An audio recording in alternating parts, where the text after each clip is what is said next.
Well, hello, it's Brad and Christa with the Big Family Homestead. And today we're going to be chatting with you about a topic that we've been dealing with for over a decade now. Yeah. Many of you more time, but we have really rounded the bases on the pluses and minuses of different kinds of food storage. Yep. Long-term, short-term, mid-term, no term. We're not talking about elections. Pre-trib, no. Post-trib, no. But seriously, we've really been through the ringer on trying to figure out what's best. And you know what? Here's the truth. There is no one solution. No. There is no one solution. No, there's not.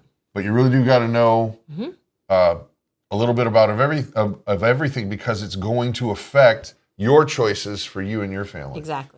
Like, give them an overview before we dig in. And we're live right now, by the way. Yes. But before the replay, you'll see there'll be comments and stuff up there. Right. So I'm going to be looking this way a lot, but that's because there's a computer screen there. You're right. I'm not ignoring you. No. So an overview of home preserving, there's a long list of different ways that you can preserve. And you can food. Yes, you can. You can. You can if you want to. You can leave your friends behind. That's right. Friends don't can, and if they don't can, well, they're no friends of mine. Right. So, okay, you can tell he's a musician. Yeah. Because every conversation turns into song. It's quite fun. Songs. Quite fun. So did you hit the overview? I was looking at the confuser. Kind of. I mean, it just there's like I just said, there's so many different things that you can do to preserve food for your family, or not preserve food. It's entirely up to you. We like to have canned foods, dehydrated foods, freeze-dried foods, frozen. We do a lot of different things.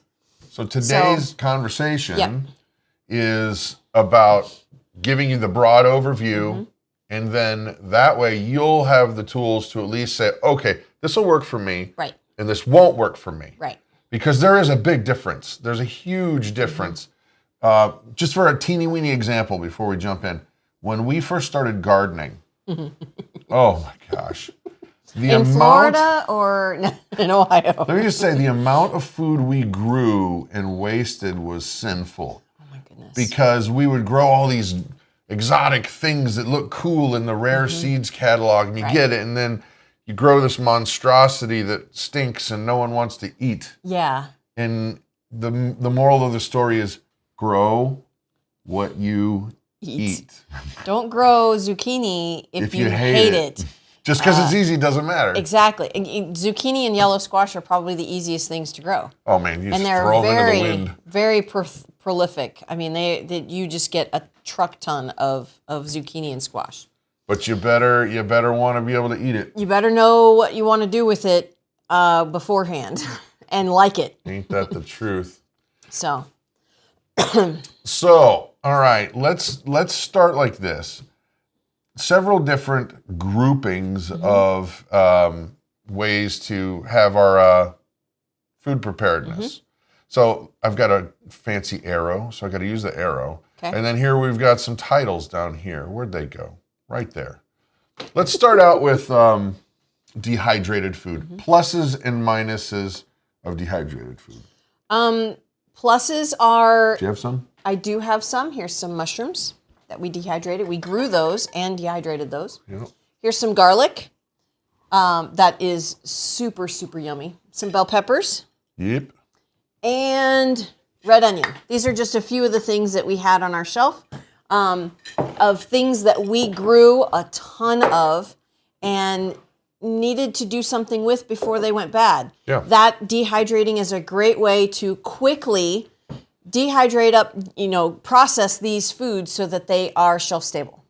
Now, it's affordable. Yes. Because most people can afford a dehydrator, but if you can't, you can use your oven. Yep. You can use your oven. You can cut up your food. Now, here's the thing. You can't use meats like this. You can make jerky, but it's not going to last as long as like years. Right. It just won't last years. Right. But none of this stuff dehydrated will last really, really a long time. It's not the same thing as freeze-dried. Right. We'll get to that later. But these things will last a long time, like a couple years for this. The garlic will be good for a few years. Well, and these are vacuum sealed as well. These jars are vacuum sealed, so the air is out of there, so it's not allowing any moisture in. So that is going to get you a lot longer than if you just had dehydrated this and put it in, say, a Ziploc bag. Right. Or food saver bag, where you vacuum seal it. It will last a long time, but not as long as, say, in a glass jar. Vacuum sealing. Yeah. Now, another thing with that is keep it out of direct sunlight. Keep it in a cool, dry place. Yep. So if you have a root cellar, that's a good place to put these things. All right, different things that you can dehydrate. Go. Everything. Can you dehydrate a cat? Well, anything that's food. You said you can dehydrate meat. You can dehydrate anything. But it just won't. Some things won't. Right. It will not last. It does not give you that 20 years of shelf life. You're looking at a couple of years, maybe 3-4 years. But go. Way to throw that at me. Go. Thanks. I'll lob that one over. Potatoes, onions, corn, tomatoes. You could even make a tomato puree and then make your own tomato powder. Yes. That is really yummy. You can make fruit leather for the kids. Grind up some apples and strawberries and make fruit leather. Yeah. Because the dehydrators come with different kinds of mats or a grid or a tray. Some let the air circulate up through it, and then you can do all kinds of different things with that. Or like the mats. Right. It's a solid piece of plastic that you can put down a liquid item, making sure you don't go over the top or move the dehydrator around, because we did that one time. It was a complete disaster. It was a mess. It was a mess. But you can dehydrate. You can make fruit leathers. You can dehydrate eggs, tomatoes, whatever. That was one of the big things for those of you guys who have chickens, which we're actually going to get to that later because that's food storage on the hoof, so to speak. On the claw. On the talon. Talon. Yeah. But that's walking around food storage. Yep. We'll get to that, but we've done eggs and they turned out very well. There's a lot of things you can do. You can even do yogurt. Yep. You can make your own dehydrated yogurt. Yep. Yeah. So it's not just for when you have a glut of an item, but I do encourage you to look around because a lot of stores will sell food that's either right on the edge or getting ready to be. Right. And you can pick up a good deal on bulk stuff. Here's a little tip. If you live in an area that has outdoor flea markets or farmers markets, like right now where we're at, forget it. It was 7 degrees this morning. Yeah, there's no farmers markets or anything growing until June. But if you do, we learned a little trick. Is that if you want to get some food for dehydrating, whether it's vegetables or whatever it is that you may be looking for, go to the farmer's market or the flea market, to wherever they're selling these fruits and vegetables, and go about an hour before they close. Yep. Because what happens, and this is sad, but a lot of these food sellers, marketers, farmers, they bring a bunch of stuff that they have no intention of bringing back home with them. Right. Zero. Right. So if they don't sell it, they literally throw it away. Yeah, and I'm ridiculous. Yeah, I'm not advocating dumpster diving, but what you can do is you can go to them and say, we've gotten crates of apples, peaches, like $4. Yeah. Because they'll just take anything because they were going to throw it away anyway. Right. It's cheaper for them to throw it away than to haul it home. Yeah. And let it go to waste. Yeah. Which that infuriates me. So there's a little tip. So dehydrating is a great way that you can affordably set some food aside, but the downside is it's not going to last for years and years and years and years. It'll last a long time. No. When you dehydrate, I don't know if I would imagine a lot of you know what dehydrating is. When you dehydrate, the dehydrator heats up the air around it and it pulls the moisture out. Also heating the food, which it degrades a little bit, loses nutrients in that food a bit. So it doesn't. That's why it won't last as long. Yeah. So. Well, and that is also one of the downsides. You do lose nutrients in your food. Yep. So there's one.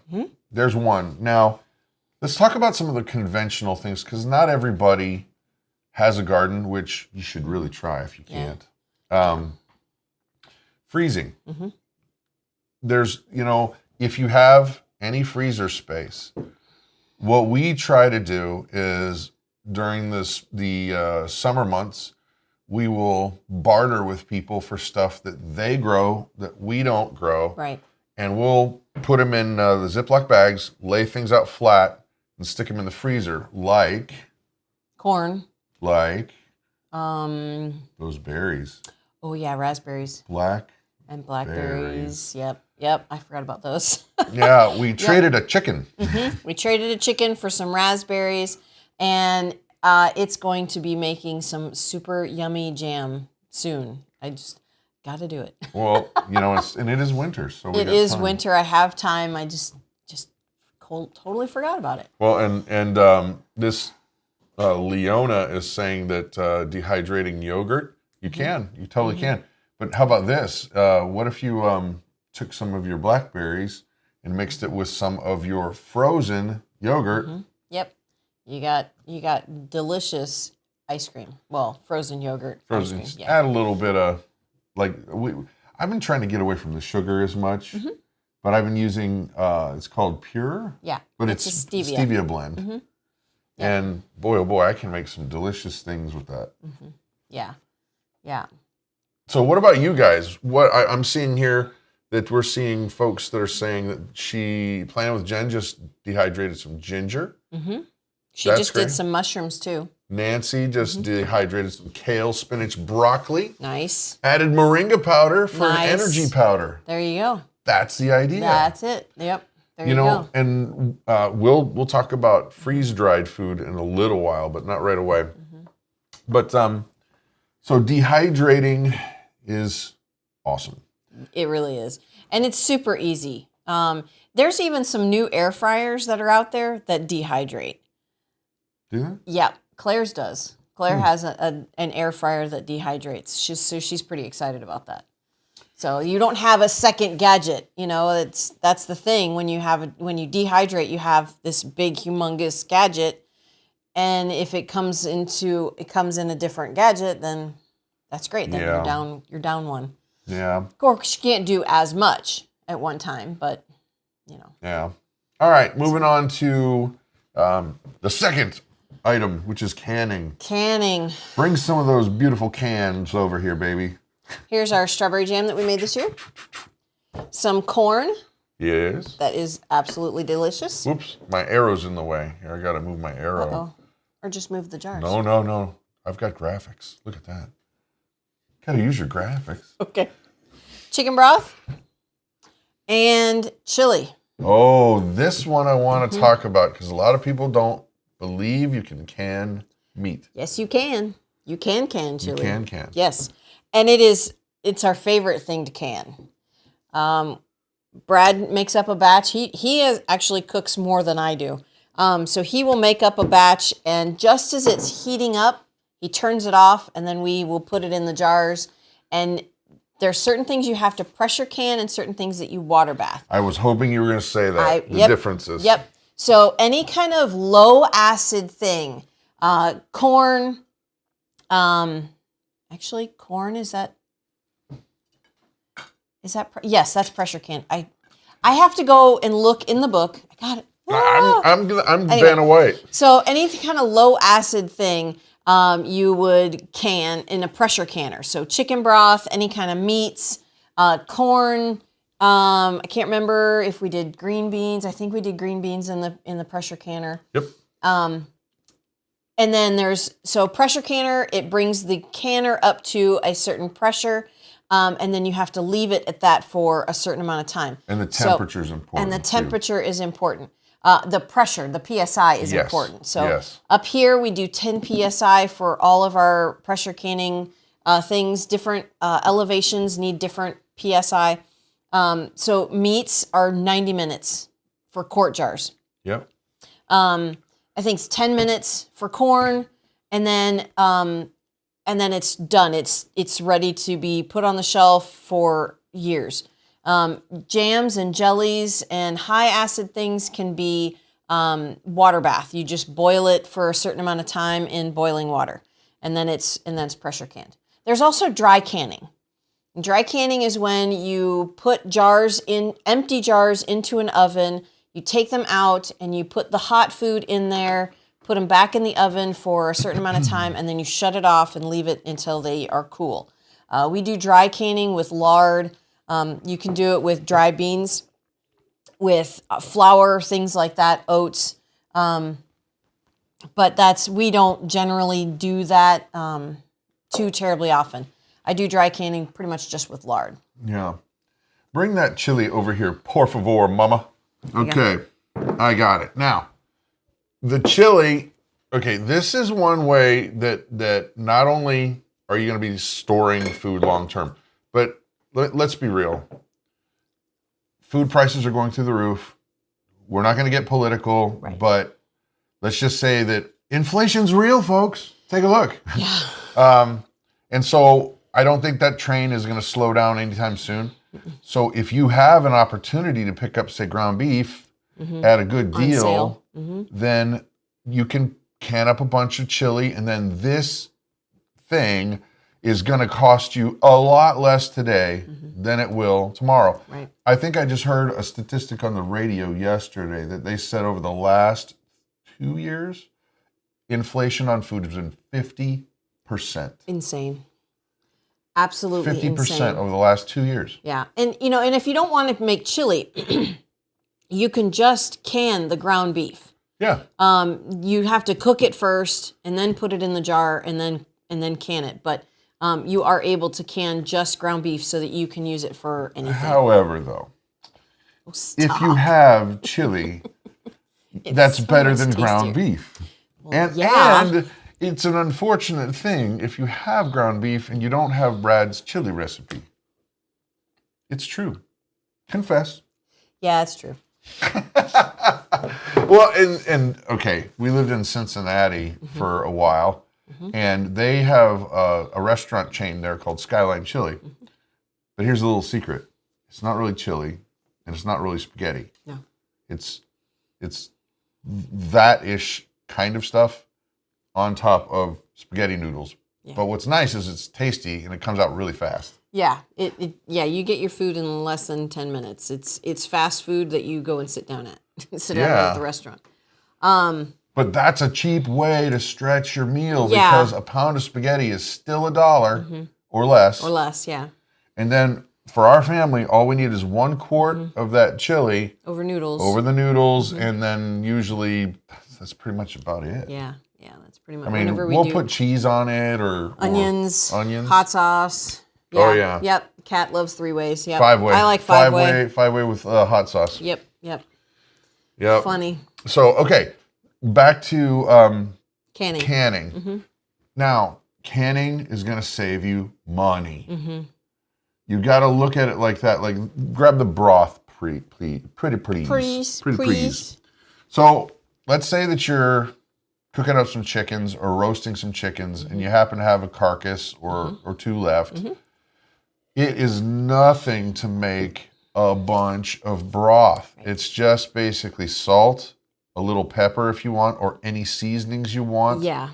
You're going to boil those chicken carcasses with some water in there for how long? Celery, onion. Okay, honestly, sometimes we've done it for 24 hours. We'd like to get all that out. We just let it go and let it simmer, and just with the top on. Yeah. And just let it go. It just tastes better. Sometimes I'll make it in the Instant Pot, where you've got your chicken carcass, and then it just goes faster. you got your chicken carcass and some celery, onions, carrots if you like. I don't usually put carrots in there just because it adds a sweetness to the broth that we don't really care for. And then I'll just put the pressure canner on for an hour, and it'll be perfect. So. And our pressure canner holds 7 quarts, I believe. The big tall Presto canner, yeah. So, but not where I was talking about the Instant Pot. Okay, not I'm the sorry. Instant I'm Pot. sorry. Yeah, no, that's okay. Okay, but that don't you've taken my illustration again, Jiminy. Graphic people, graphics. Okay, so what I was going to say is, what does a quart of organic chicken broth cost where you guys live? What's it cost? Type it in, because I'm interested to see. What does it cost here? Do you know? Because I only know what the crappy stuff costs. Yeah, it's like $4 for an organic. $3.99 or $4.99 for like the Walmarty brand. For the high end brands. Now I like to get chicken broth from Aldi, and they have organic ones, and it's usually $1.99. Which is super cheap. Super cheap for broth. Super cheap. But I still like to make our own. Boy, Now, this was almost a year ago that I made that one. But if you had to guess, I have in my mind a guess on how much this cost us, minus electricity or propane, minus $5 or $6 they're saying, $4 in Missouri, $3.59 for broth, Sue is saying. Yep. Okay, so in my mind, I have an idea of what this really cost us when you consider the onion and seasoning. Celery and seasoning. My idea, I know what it is. What is your idea for this? Quarter? I was going to say 20 cents. Yeah, 25 cents, yeah. 20 cents. Yeah. Sorry. What? Well, because I just don't want the seal to get broken, that's all. It's on there good and tight. I know, Just paranoid. Yeah, a little bit. Paranoid. Yeah. 20 cents, people, for organic chicken broth. And, I know what I was going to say. For people that maybe you're not roasting a chicken or whatever, here's a good tip.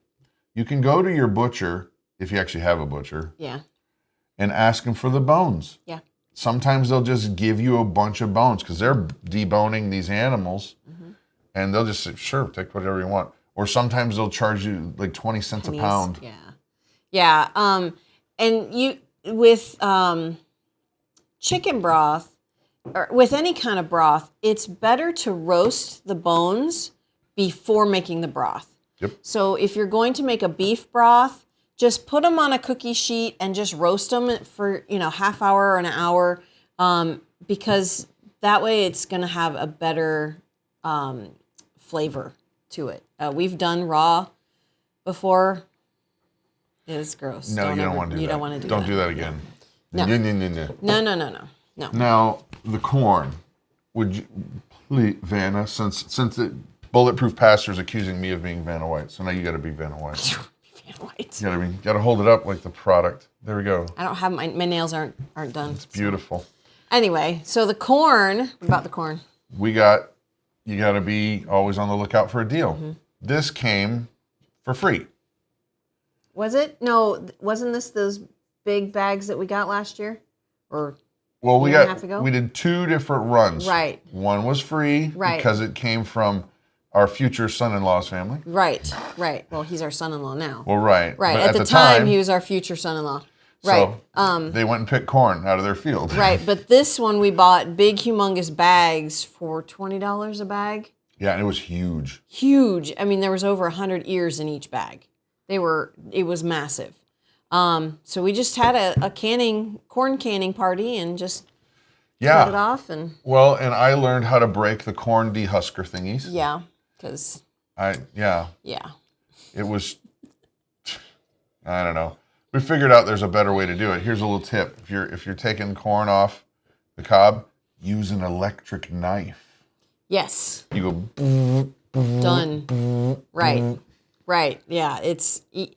And one thing that we have learned, that if you're going to use those gadgets that takes the corn off the cob pretty easy, you're supposed to blanch the corn, which we didn't realize. Yep. And so we were canning raw corn, and it, you know what, works and tastes delicious. It turns out great. It Turns out tastes like great. store-bought because it's not mushy. It's not mushy. It's nice and crisp still. Yeah.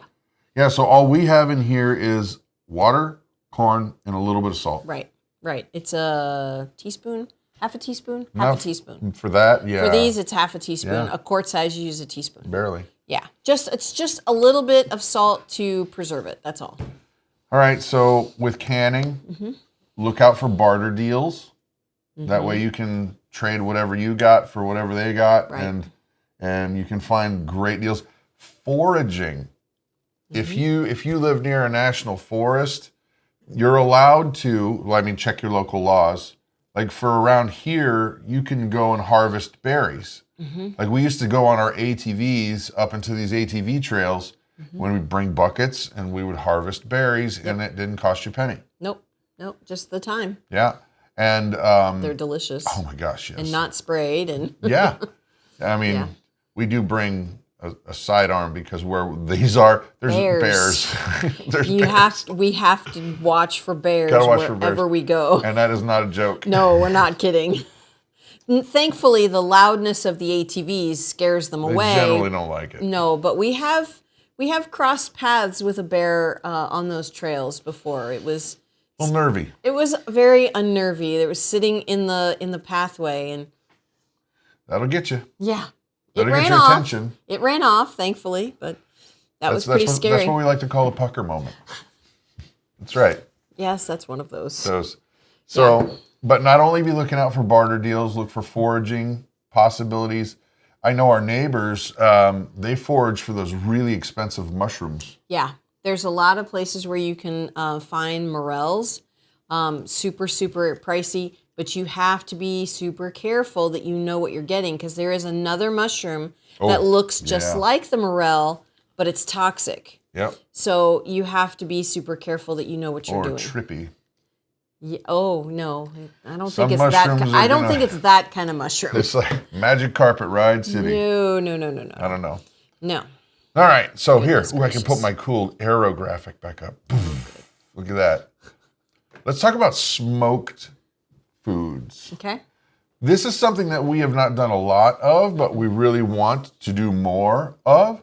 And that is, you can take a nice cheap cut of meat or fish or chicken, and if you know how to smoke the meats properly, it's going to do a couple things. It's going to turn that into something that is just delightful to eat. But if you do it right, it's how they used to preserve things. They used to preserve things with Fish. smoking them or salting them, Yep. or salting and smoking them. Yep. We wanted to make sure we didn't leave that out of the list because we frankly haven't done much of it. We have not. We don't have a proper smoker. We have one, but we are in the process of maybe building one or buying one. We're not exactly sure which process we're going to do yet. Because there's cold smoke and then there's hot smoke. Exactly. So, but you can smoke fish, and it will last a really long time. Yep. Jerky. There's so many things that you can do. Even seasonings. Like An American Homestead, Zach over there, he turned us on to that we've gotten them in the past. They're seasoned smoked salts. That's a mouthful there. Yeah, no But kidding. Don't they're slip great. up on that one. They're great. I'm not sure if he still sells them, but I don't either. when we got them, they were amazing. Amazing. So, smoking meats, you can use a cheap cut and get better results than you think. Right. So let's move on to, we talked a little bit about just conventional methods like freezing, but the downsides to freezing. Downsides to freezing: you lose power. You've lost all of that. Also, freeze drying, or not freeze drying. Sorry,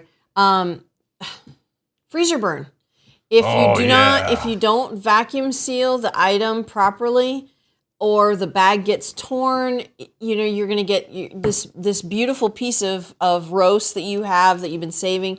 is going to be freezer burn. It's going to be Nasty. it'll still be edible, but it won't taste very good. So we actually are going to start canning our beef and pork that we have in the freezers because excess, yeah. We have what, 4 pigs in our freezer. We have the thing is we eat pork, but just not a lot. We eat more beef than we eat pork. So, and our beef freezer is full. Chicken. Our chicken freezers are full, and those are chickens that we raised. One year we did 60 birds, and we're down to about half now. Yeah, well, and that's the thing about, I'll be honest, the freezer foods make me nervy. Yeah. Not so much around here right now, because all we would have to do would be open up the freezers and then open up that area of the house because it'll stay frozen. I don't think we need to open the freezers. We just need let to push the freezer right outside. Oh, God, that'd be several hundred pounds. Well, yeah. Well, thankfully, a couple of them are on wheels. So that would be a trick. Let me just tell you what. Yeah. But it wouldn't be so bad for us because we could always fill them up or open them up or allow the cold into that area. Yeah. But that's only a couple months of the year. That is true. That is true. However, if the freezer is full, it's the most efficient. Your freezers run the most efficiency when your freezer is full. If it's half full, then it's having to continually run.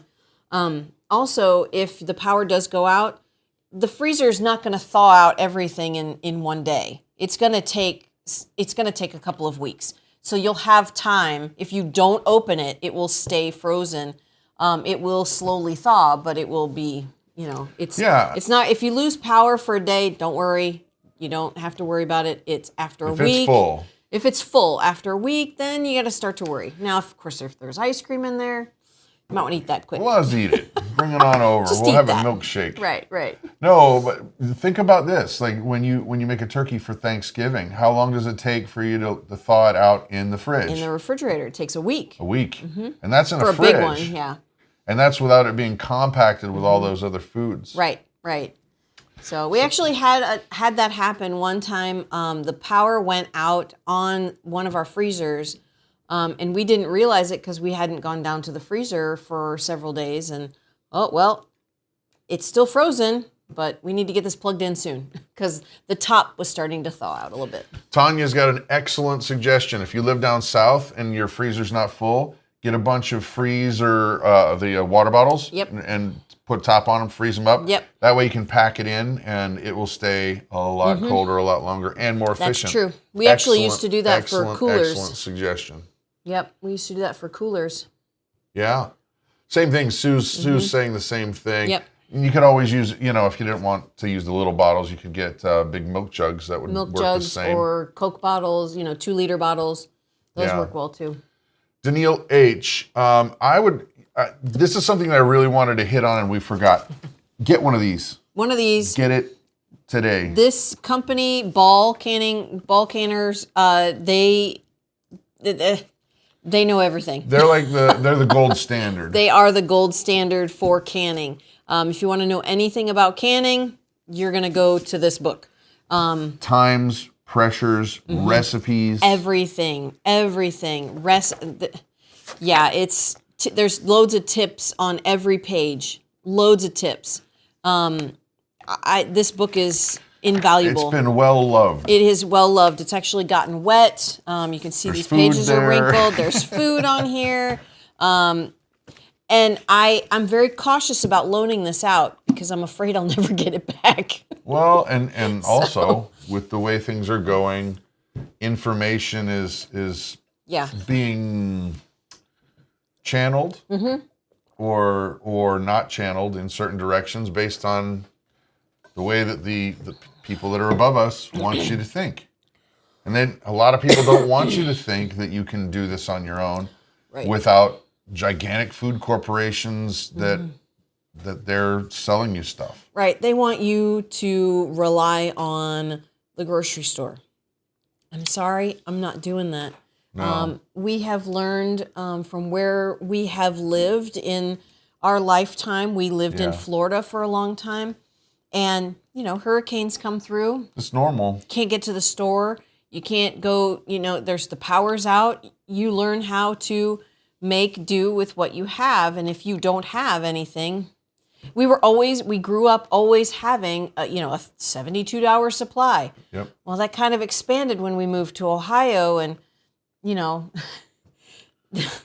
the cities would shut down because there would be, Half inch of ice. 4 inches of snow. Yeah. Because they didn't know how to deal with it. So you learn how to, you got to stay at home. And, well, if I don't have any groceries on the shelf, you're going to go hungry. So then as we move up here, well, there's blizzards. You can't go anywhere for a week.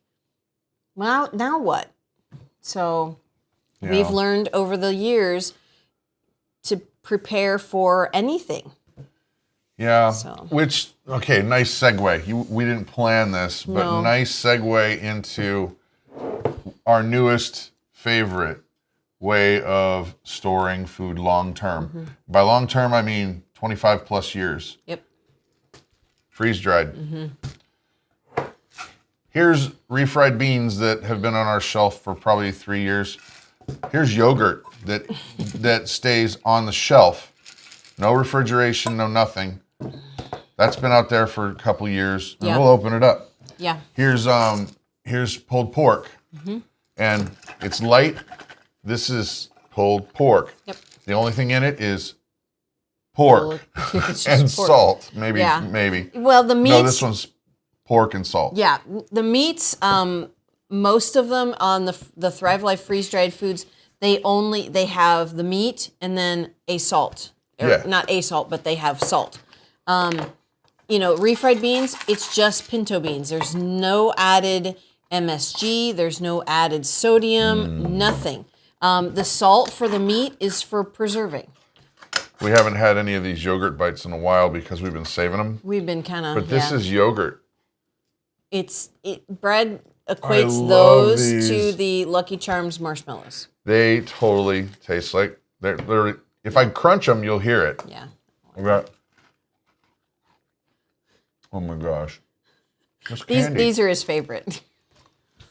Now, advantages and disadvantages. We'll talk about both. But before we do, I want to show you. No, I'll show you this later. Advantages. This stuff is shelf stable for 25 plus years. That means if you don't open this can of meat that has no refrigeration, no nothing, it's going to be good for 25 years. As the same as when it was canned. With tomatoes and potatoes and beans Corn and chicken and anything you can think of. They have zucchini, they have Asparagus and kale and spinach and anything you can think of. bananas and all kinds of fruits. Pineapple is one of our favorites. And I'm not a huge fan. Like, I like fresh pineapple. I like Thrive pineapple. I can't stand cooked pineapple. So. Well, and here's the thing. You can buy your own freeze dryer. Let's not try to say there's only one path. No. However, we are friends with somebody who did get one of those Harvest Right freeze dryers, and I promise you, I'm not knocking Harvest Right. No, not at all. No. This is just how the machine works. Yeah.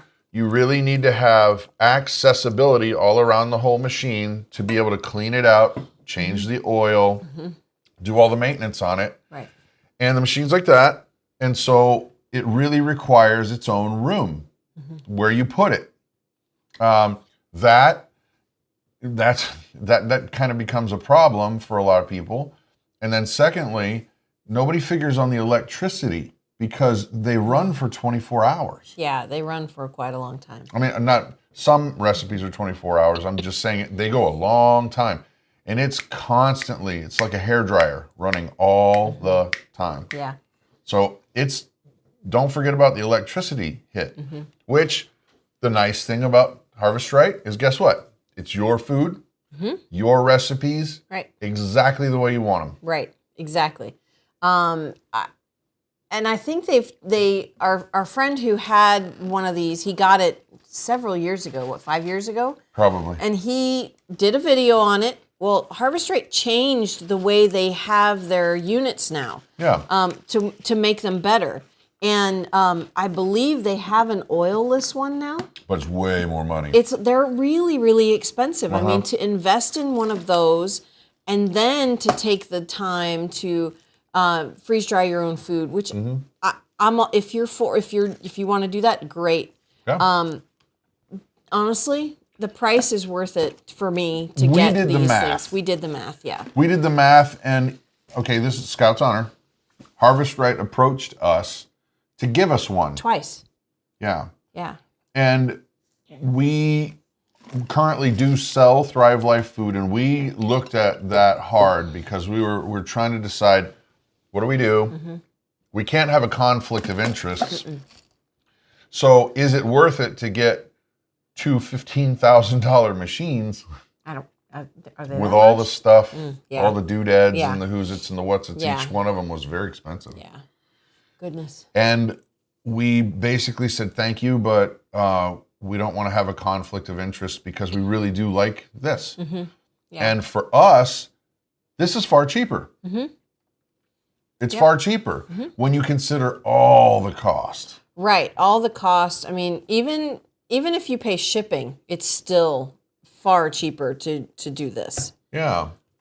So anyway, for us, you can have a gourmet kitchen of, pineapple, peas, kale, chopped onions. We don't chop onions anymore. No. And it's all sitting on the shelf in our pantry in boxes without refrigeration. And it'll be good for the next 15, 20, 25 years. Let me ask you this. You guys know the way that they're kind of going after the beef industry, right? Right now? Do you think that might be like a little signaling that they're going to try to keep pushing the price of meat up? Because it seems that way to me. Yeah. Now, this is pork, but just for the sake of illustration, I'm going to hold it up. Do you think that this can of beef is going to be worth more 2 years from now, 5 years from now, 10 years from now? Yep. If I don't open it, or you can't get it at all, I think it might be worth a lot more then than buying it now. Right. So there was a question. I got to show them a video though too. Yeah, there was one that was what temp. Oh, here, Jean. At what temp should it be stored, open and unopened? You're going to want to keep it in a temperature-controlled environment. You don't want it to be out in a hot shed in the middle of the summer because it's going to degrade faster. Yeah. Our garage is temperature-controlled. It stays cool in the summer and it stays warm in the winter because our furnace is in the garage. Yum.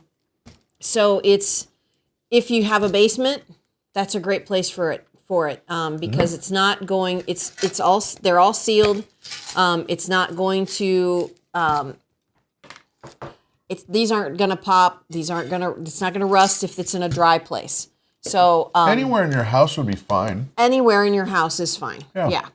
Stick it under the bed. Yeah. Once you do open them, most of the products last a year. Actually, they're still edible.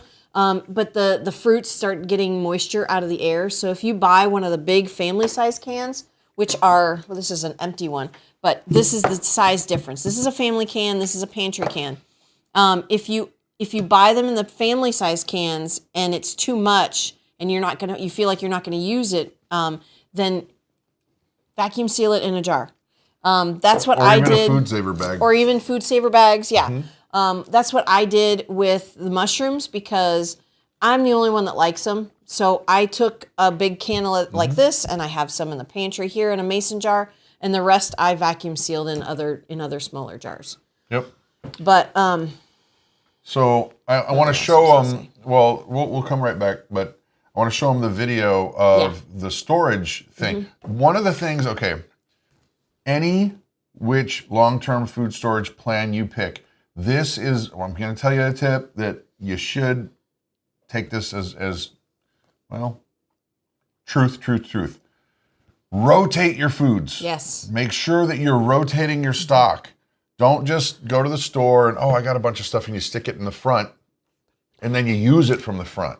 Put it in the back. Because you're going to have things that are going to go bad in the back. Yeah. Well, Thrive Life has a solution for this that is really, really cool. And I took like a 1-minute video. So watch this and then we'll be right back in like 1 minute, 1 minute and a half. Here's our Thrive Life can storage system. It's all adjustable, which is really cool because if you see, we're putting this one together because we just moved it.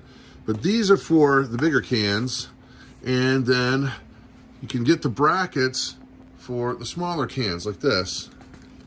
And the way it works, so it goes, you go ahead and store it from the front, and it rides down the thing. Whoops, I threw it too hard.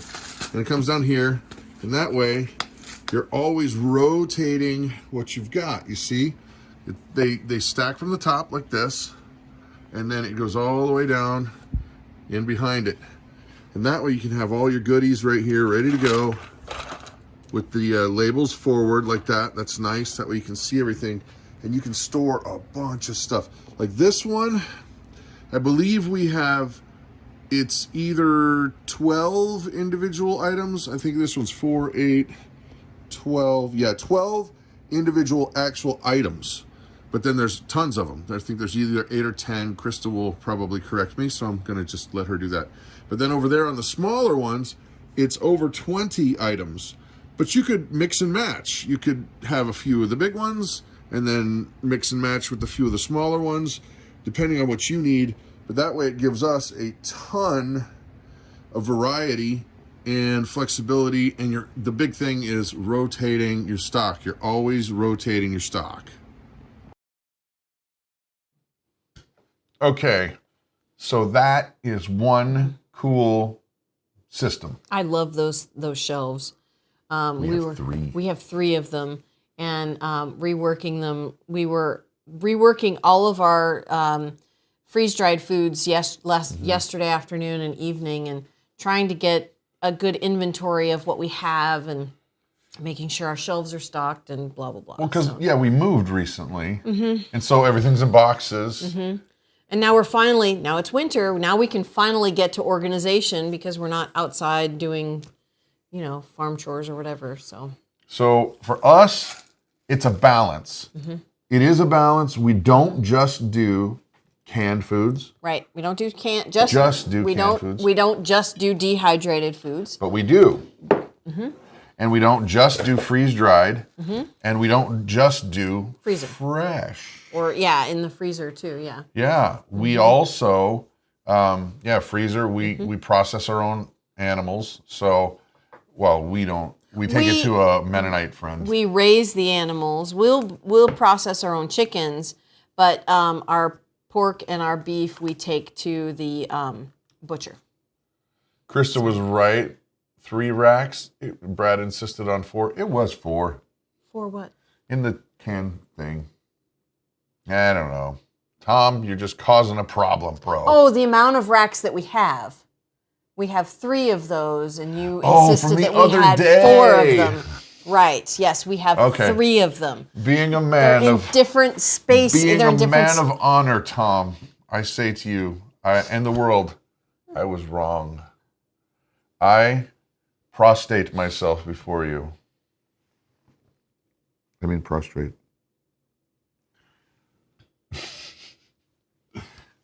Can you ever forgive me? Yes, I forgive you. Thank you. You're such a nut bar. Yes. So, for us, it's not just one thing, it's a combo. Right. And here's the other thing. This is a big one, guys. The garden. Why the garden?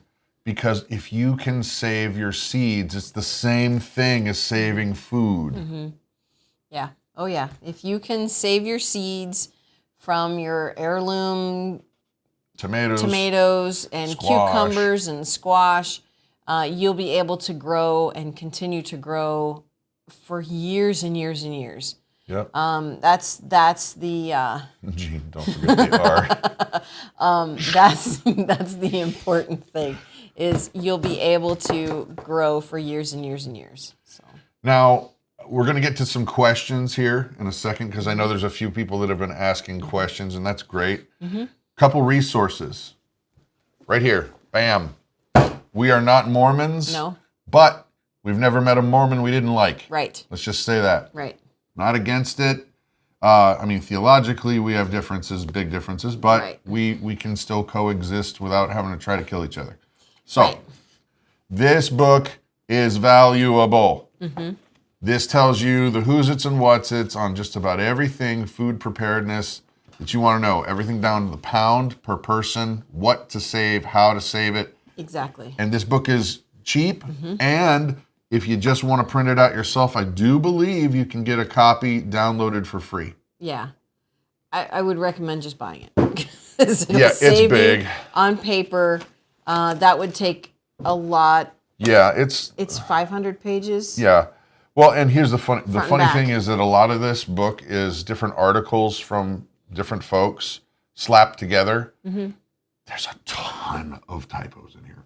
I would imagine. But the information is great. The information's great. We're gonna overlook the typos. Show them another. This one, I'm gonna show this one again, just because if I can grab it, my hands aren't working. This one is excellent. Gotta have. I have it in hard copy, but I don't think they do it in hard copy anymore. I think it's all in paperback, but I don't. Anyway. Now, topic we didn't talk about a lot, but is good. Right. Root cellaring. This book has a wealth of knowledge. You don't just have to have a root cellar in your house. We are extremely blessed that the family who built this house did build one into the house, because they were big on canning and preserving. Yeah. So she had the root cellar put in, and it is in there properly. It has a gravel floor, and it's Done right. done right. I'm giddy that We're hugely blessed. we are hugely blessed. It's above our pay grade. Yeah, totally. Let's just say that. But there are many different ways you can have a root cellar. You can have an old freezer in the ground. There's so many different things that you can do, and this book gives you those ideas. Right. So, and it tells you how to store all of your fruits and vegetables, what humidity that they should be in, which is great. Right. So this is another great book. Now, you're going to show them that? Not necessarily. The canning inventory sheet? Yeah, we can can show them, but hold on one sec. Yeah. I know you guys are talking about having books and having books on your computer. If you have the ability, get a physical copy, because you don't know if your computer will work. Right. What happens if the power wasn't available for a while? Or there's a lot of things. Let's just say that a physical copy in hand is valuable. Yeah, I mean, if you're even able to print it out, go to the library and print it out. You'll pay a few, you can plug in your thumb drive into the printer, and you can print it out for a few dollars. Yeah, it won't cost It much. doesn't cost much, right? It's a service that most libraries provide very cheap. Right. But this was mailed to us by a subscriber, and it's a canning inventory. Let me hold it up a little closer. And it's fantastic. I'm actually going to use this for our freeze-dried things as well as our canned foods. Now that we have our forever home and we're getting it set up, we'll be able to get this done. We haven't moved so many times. Too many times. In the last 10 years that we have not been able to keep a proper inventory. So this is going to be implemented this winter, hopefully, when we get everything organized. So now, one last thing before we, I don't know, there's a few more things. But Thrive Life, it is obviously a product we're excited about and we want to share with you. There's an address right up here. If you want to get anything or even just check it out, it's free to set up a delivery and actually not even buy anything. You could set up the delivery just to see what it's going to be like, because if there's certain deals, like if you sign up as a delivery customer and you spend $100, You get free shipping. It's free shipping on your whole order. Plus, when you have a monthly delivery service, you get 15% off of retail. That's a huge savings. I mean, to get 15% off, then plus free shipping, that's a fantastic deal. Yeah. Well, and also, guys, if this is something that you're thinking, my gosh, this is going to be a wave of the future, which it is, think about it. You don't have to have refrigeration to store all this stuff. Anyway, I'm not going to go back into that. Right. But if you're interested in becoming a consultant, you can get in cheap. There's a kit right now that's only $100. Yeah. And there's a lot of benefit you get from being a consultant. And then you're able to sell to other people, make commissions, and earn free food. Right. Oh, those can systems that Brad showed you, there's a deal on them this month that if you buy one of those, you get $100 in Thrive credit. Oh. Yeah. Huge. Cool. That's an awesome deal. Now, can I answer a question? Well, it's dealing with Thrive. Is it? Yes. Okay, sure, because I wanted to say one more thing. Right. Go ahead. The one who Jesus loves, can I put it in my cart until my husband gets paid, or can it sell out before? That's a good question. It is a good question. Yes, it can sell out. If you go ahead and put stuff in your monthly delivery cart, it can sell out.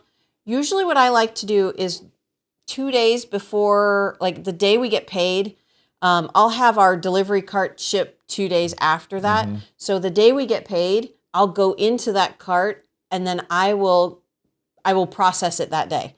That way then I know what's in there and I know it's in stock and I'm not, waiting for something that's not coming. So I just go ahead and I populate my shopping cart the day we get paid and then I just have it shipped. Yeah. So. Oh, okay. Yeah. The other thing was just this, that you guys see the writing on the wall. Stuff's not going to get cheaper. So people always say, well, Thrive Life is on the expensive side. Well, maybe not. Probably not. And this has not been. It has not been. Right. When we got it, it was kind of like, whoa, that's a little on the high side. Not anymore. No, it's really not. not. And, and the second thing is this.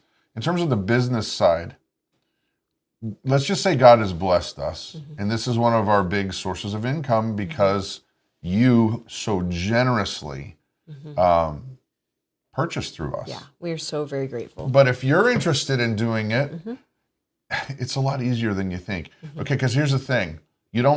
I don't make this product. I don't have to go make it. Right. I don't make the graphic design. I don't store it. It's not like Amway where you buy a bunch of stuff and it stays in your garage. I don't do that. I don't store it. I don't even ship it. Everything is drop shipped straight to the customer. The customer, like you guys, I only see that you made an order because I look in the computer and go, wow, isn't that cool? Plan with Jen bought some stuff. Thank you. Yes. And so I don't make it. I don't ship it. It's all processed like that. And then you have to be, well, here's the deal. What other product in the world can you do all those things and absolutely every person that you meet is a potential customer because they all have to eat? Right. Right. And these items are wonderful for folks who have arthritis. Oh, yeah. I'm starting to get it in my thumbs here, and it's really hard for me to open jars. So this, super easy. And I don't have to cut anything up. I don't have to do anything. It's done. Scoop it out and put it in there. It's done. Yeah. Steve Ganink. Could you go over and compare the dehydrated cost per pound of the Thrive Life meat versus buying in a store and freezing? I could if I was prepared. Right. But that sounds like a great topic to bring up. And I think we will definitely answer that in the future because I think we got to go to the store today. Maybe I'll take some pictures of some prices. Well, I think he's talking about when you rehydrate the cost of the meat. So say this pork here, the weight of this can is 6.5 ounces. Okay. When you rehydrate this, how much is that? Gotcha. That's what I don't know. Well, no, we'll have to do the math. Yeah, on we'd it. have to look. We got to do the math on that. Yeah. So, all right. That said, off the wall, the high ground in Neilsville would be a great place for our summer get together. Oh, he's talking about what we do to get together. Yeah, Yeah, funny. we're fans of the high ground. Yeah. Yeah. So that said, were there questions, guys? Questions before we say sayonara? I know there was a question about mushrooms and dehydrating. Michigan daffodil. Right, dehydrating canned mushrooms. Like no, like store-bought, like in the store-bought cans. canned mushrooms, right. I've never done those. I would imagine it would work. I imagine they would make little pellets. I would imagine that's what it would too. I would take the fresh mushrooms and can the fresh mushroom, or dehydrate the fresh mushrooms. Yeah. But that's just me. I don't like canned mushrooms anyway. I don't like that texture. I like the Thrive mushrooms and I like fresh mushrooms. Jay says most of what they have is out of stock. That's not true, bro. No. No, that was true maybe a while back. Right. When, the big C was like Yeah. upon us. There are some items out, but they're quickly replenishing those things. It's probably things that you're wanting to get. That's usually what happens. Yeah, Here, I'm usually going to that's look what it up happens. right now. You chat, Mom. I'll Okay, let's click. see. Let's Iron see. hamburger pantry can. Okay, they're giving prices Ingredients. of those. Let's look into fruits, or should we look into basics? They have a thing called basics. Wow, that's okay. Tina's got a great. That's She's one. got a ground hamburger pantry can is $26.68, and there are 7 half-pound servings, so that's $3.81 per half pound. Nice. She did the math. Right. So Thanks. 1 pound of hamburger would be $7.62. Which is a little high now, but not so much now. tomorrow. I mean, it's depending on the type of ground beef that you get. All right, Jay, I'm currently looking at the site, looking at Granny Smith apples, applesauce, blackberries, blueberries, grapes, peaches, pineapples, raspberries, strawberry slices. All that's available. Yeah. There's only a couple things that are not. Right. So I would just, hey, it may have been that way in the past. And also, like Christa was saying, sometimes we get that impression because it's stuff like I want. Right. If you want bananas, bananas are out right now. But there's lots of other things that are in. Yeah. Okay, Looking Yarn at it right Prepper now. is asking one of my favorite questions. To put Thrive mushrooms on pizza, do you need to hydrate them first? The answer is no. We make fresh pizza at home all the time, and what I do is I've got the pizza crust out, then I put my sauce down, then I put my freeze-dried mushrooms on top of the sauce. The sauce is relatively liquidy, not liquidy, but there's a lot of moisture in the sauce, so it rehydrates the mushrooms. Plus any of the grease from the pepperoni or the cheese, it helps to rehydrate the mushrooms. Yeah. And before I even put the pizza in the oven, those mushrooms are rehydrated. So they don't need a ton of liquid to be rehydrated. No, they don't. Not the mushrooms. Not the the mushrooms mushrooms, are, no. yeah. Onions, the chopped onions, I put straight on the sauce. I don't cut onions for pizza anymore.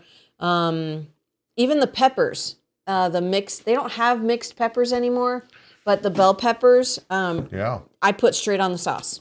I don't rehydrate them. And just to continue answering Jay, cauliflowers in stock, celery, corn, kale, mushrooms, onions, green bell peppers, green chilies, Which are red awesome, bell the green peppers, chilies. potato chunks, all in stock. Potato dices, mashed potatoes. Loads of Don't stuff. buy mashed potatoes. I'm telling you. They're Okay. really good, Pet but peeve of mine. Pet peeve of mine. Yes, they're delicious. Why don't spend money on freeze-dried mashed potatoes when you can get them right from your store for like $2 for a gigantic box? trust me, we love Thrive Life products, but We're not going to try and we're not sell gonna you something that's sell you- not. yeah. That's funny. Tomato dices, one of our favorite products ever. Ready? Drum roll.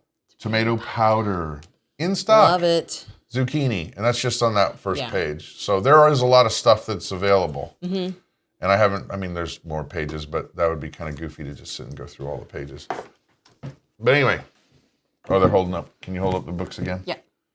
Very nice. I can only hold 2 You're looking great. because I have 2 hands. You're looking great. Where did we get that book from? I can't figure it out. Was that one half price books? Half price books. I love half price books. I wish we had one up here, Yeah, but alas, Alas. we do not. we do not. Yeah. Yeah. Let's see. Monica Sherman says, I put the onions straight on the pizza. What was the LDS book they held up? Sheila, she's holding right it here. up still. Yep, it's the LDS Preparedness Manual. It's an excellent resource to have. All right, that said, I guess if we were going to sum up, guys, it's not one thing. It's not just freeze-dried. It's not just canned. It's not just dehydrated. You're going to have to figure out, okay, one of the big rules, what do you eat? What do you eat? What do you eat? Now, do you want to be able to have pineapple for the next 20 years if you can't grow it and you can't get it? Well, then you're going to need freeze-dried. Yeah.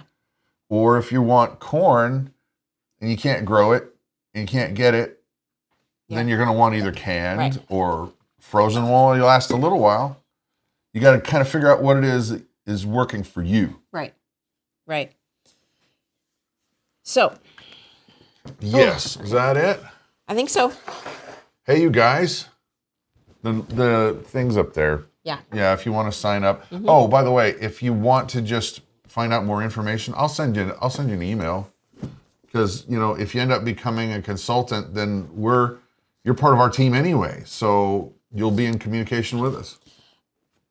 Sorry, the first word in the cellaring book is root. Oh, here. Oh, rue. It's because of the sticker. Sticker was in the so way. it's the root cellaring book. So, yeah, sorry about that. All right, Mama. That said, you're gonna have to say Goodbye. Yeah, you gotta do some kind of cool outro. Nope, sorry. Cue the outro. Goodbye. Have a great day. Got a slam bang finish. Just I am not slamming my hand like down. from White Christmas. How do I get off? Just happen to have a slam bang finish prepared. Gotcha. Right. Oh, I don't remember. Jeesh. Have a blessed day, everybody. Bye.